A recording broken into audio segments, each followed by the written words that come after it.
What did you make to the reasons that Gareth Southgate gave yesterday? He talked about him playing out wide for Villa and maybe missing out because he's behind the likes of Raheem Sterling, Rashford. What did you make to that?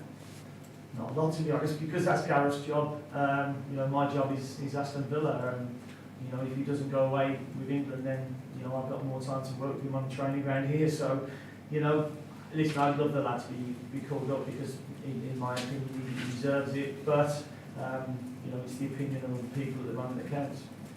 Do you think he is just restricted to that position, though? I mean, No, I think Gareth said yesterday he can play as a wide player or he can play as an attacking midfielder, as he's done with Aston Villa last season and this season. So, there's a number of different positions he can play. With what you know of Grealish's character, you said he's disappointed, but how do you think he'll react? He'll react how he has been doing before. I mean, we all saw what happened when he missed football for 3 months last season, and he came back with a bang, a volley against Derby, as I recall, and an assist with his first ball forward. So, your job is always about trying to prove people wrong. He'll feel that, he's playing, at a good enough level, so, he'll be a little bit frustrated, but as I've said, all he can do is work harder for Aston Villa and, make other people take notice. And hopefully he can do that. You'll be hoping on Sunday against Wales. I'm Wales. hoping he's fit for Sunday, and then he seems to relish certainly the local games. And in terms of this game, first time you've played Wolves in the top flight since 2012. What kind of a atmosphere are you expecting? What kind of a game? That'd be a good atmosphere. It was a strange one the other week in Carabao Cup.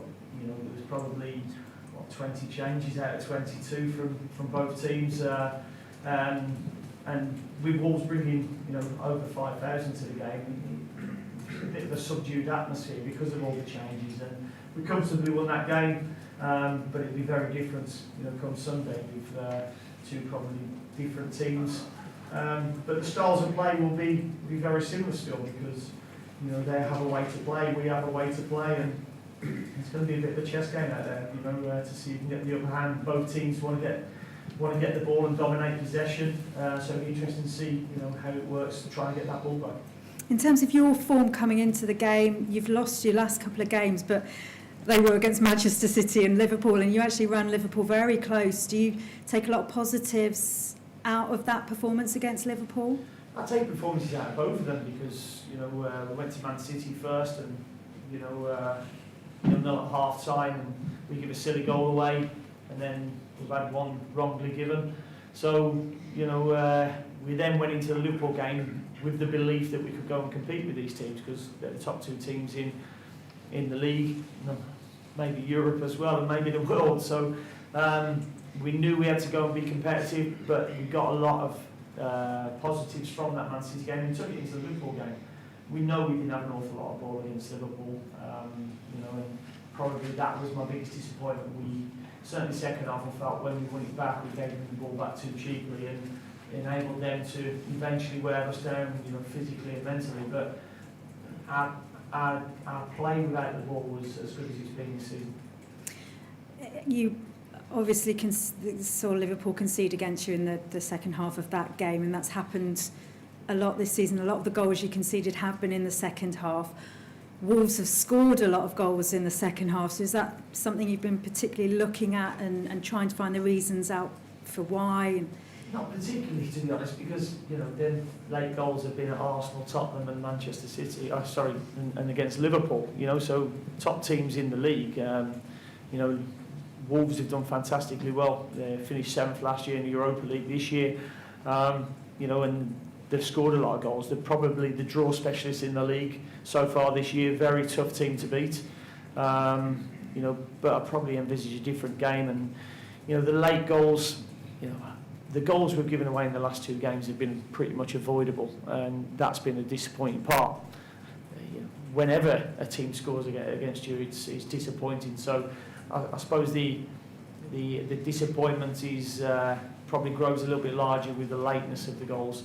But again, that was down to the amount of time that they had the ball and they kept putting us under pressure. So we're working on ball retention, because if we'd have kept the ball a lot more in that second half, then we wouldn't have been so tired at the end. But the nature of sport, the nature of football, most goals will be scored in the last 10 minutes of any game. We are edging ever closer to that January transfer window opening. The weeks are going by. Have you begun to make plans? Can we expect to see additions in January here? We've had meetings, myself, Susa and Christian, talking about the squad and how it might look. And there's discussions about maybe some incomings, but nothing that's solid at all yet. So that's one that's going to keep on going. The one name that keeps cropping up, that you keep being linked with, Morales up at Rangers. Is he a player that you admire? You see his goal last night? I certainly saw his goal last night. It was a very good finish, but it's a player who's contracted to another football club, and we're not a club that talks about them. Is it a particular position though, maybe up front, that you're looking to add to? Possibly, simply because Keenan Davis has got a hamstring injury at the moment, so he's one who's out. We've got young Wesley, who's playing his first Premier League campaign, like a few others are. So but we'll just have to wait and see until January. Just finally, Jurgen Klopp talked this week about, obviously there was the situation of how they were going to fit this Carabao Cup quarter-final tie-in. He's now revealed that they'll field two separate squads for that quarter-final and for the Club World Cup. What's your reaction to that? Do you feel like it perhaps gives Villa an improved chance of making the semi-finals? No, we were prepared to play whenever. The dates that were bandied about was, I think it was the 17th of December, which it now is. So we're really happy to play then and look forward to it, because it was a fixture that was down on our calendar anyway. And I think January was another possible fixture that could have been played, which would have been the first semi-final. So we're happy to play whenever. I said before, I sympathise with Liverpool. They've got to go to the World Club Championships as well, and play a couple of games out there. So difficult for them in terms of how they deal with it. But I can only concentrate on Aston Villa, and whatever's in front of us, we'll try and beat. As the indications are that perhaps he may field a younger side for that quarter-final, would that be good news to you? No, who knows? Because in our 3 Carabao Cup games, I think I've probably made a minimum of 9 changes as well. So it's a competition where you can give some of the other lads a run, because it's a midweek game, and playing three games in a week can often take its toll on players. Just very quickly, so we talked about Jack Grealish, him being 50-50. Any other injury team news? No, at the moment everybody else seems to be fine. So Henry missed a day's training, but he should be okay. Thank you. Brilliant, thank you. Dean, Wolves seem to have got to grips with playing Thursday, Sunday after a kind of a slow start. How impressed are you with the way that they've done that this season? Very impressed. They've probably played 21, 22 games already, so very impressed with how they're doing it, and they're having to rotate the squad, because mentally can be tough. They haven't shown any signs of tiredness in the Premier League games following the Europa games that I've seen so far. But here's hoping Sunday is the one where they maybe feel a bit tired. And as a manager who understands Aston Villa inside out, how important are these Derby games to you and the supporters? Yeah, local bragging rights is always a big thing. It doesn't reach the heights of the Birmingham City game, obviously, but to go and play a team from the Midlands, 30 miles up the road, and going really well, and you can only